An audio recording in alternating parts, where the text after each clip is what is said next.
Yesu Kristo ni mfalme, ni mfalme wa wafalme, ni Bwana wa mabwana.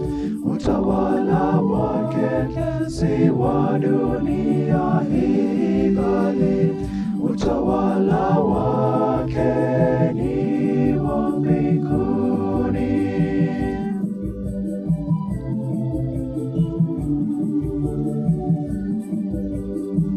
Utawala wake Yesu ungekuwa ni wa dunia hii, kweli hakika angekuwa na jeshi lake la kulinda.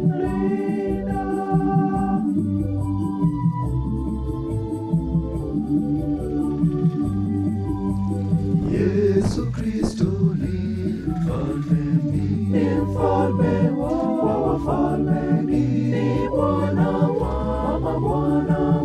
Utawala wake si wa dunia hii, bali utawala wa